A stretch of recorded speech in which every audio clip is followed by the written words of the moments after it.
2014 से पहले के सेवानिवृत्त लोग ईपीएफओ के सर्कुलर की वैधता के खिलाफ आंदोलन किया जा सकता है। दोस्तों, आज हम वीडियो में इस प्रकार चर्चा करेंगे कि 2014 से जो पहले सेवानिवृत्त लोग हुए हैं वो ईपीएफओ के जो सर्कुलर की वैधता के खिलाफ है वो आंदोलन किया जा रहा है। ये क्यों किया जा रहा है, किस लिए किया जा रहा है और कब किया जा रहा है, सारी डिटेल इस वीडियो में हम जानेंगे। पूरा क्या कारण रहा होगा, क्या ऐसी नौबत आ गई कि 2014 से पहले सेवानिवृत्त हुए यहाँ पर है वो उन कर्मचारियों को अब यहाँ पर है वो आंदोलन करने की, जो कि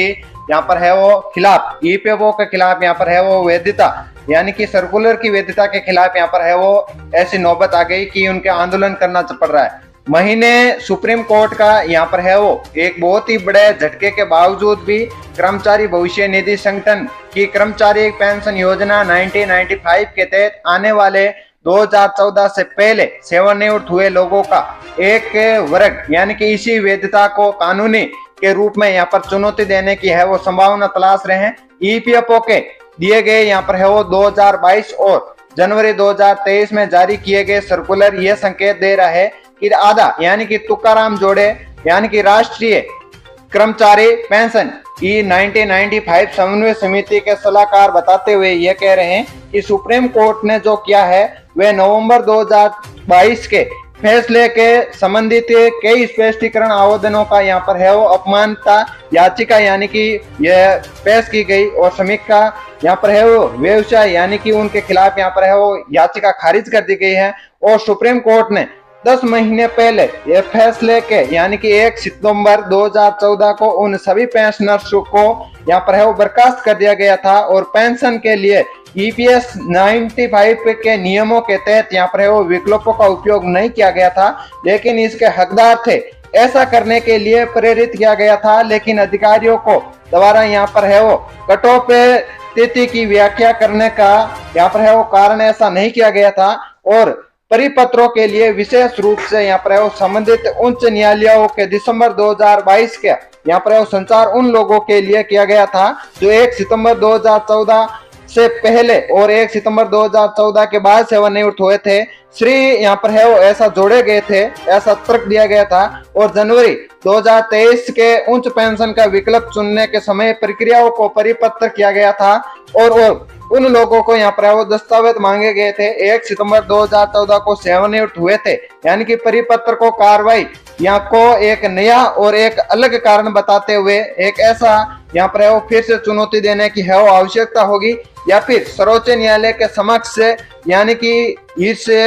जो यहाँ पर सर्वोच्च न्यायालय है उसके खिलाफ यहाँ पर याचिकाओं के माध्यम से है वो प्रस्तावित वीजा शर्तों को यहाँ पर वो लागू करके सर्कुलर सूचियों को वास्तविक रूप में है वो उन लोगों के लिए यहाँ पर है वो प्रस्तुत किया गया है। 1 सितंबर 2014 से पहले सेवानिवृत्त हुए वे उच्च पीएफ पेंशन प्राप्त करने के लिए यहाँ पर है वो अपात्र हो गए थे। इन सभी आधार पर है वो दावा करते हैं कि ईपीएस 95 पेंशन धारक जिन्होंने ऐसा नहीं किया है अधिक पेंशन के लिए विकल्प का यहाँ पर है वो प्रयोग किया जा सकता है। तो दोस्तों, मैं बता दूं आप सभी को कि ईपीएस 95 जो यहाँ पर सर्कुलर जारी किया गया था यानी कि ईपीएफओ के जो नियमों के तहत है वो विकल्पों का उपयोग नहीं किया गया था, उसके खिलाफ यहाँ पर है वो 2014 से पहले सेवानिवृत्त हुए वे लोग जो ईपीएफओ के सर्कुलर की वैधता के खिलाफ अदालत में है यहाँ पर है वो जा सकते हैं और बहुत ही बड़ा आंदोलन कर सकते हैं। तो दोस्तों, अदालत में जाने का एक ही कारण हो सकता है कि उन्हें यहाँ पर है वो सही तरीके से न्याय नहीं मिला है और ईपीएस 95 पेंशन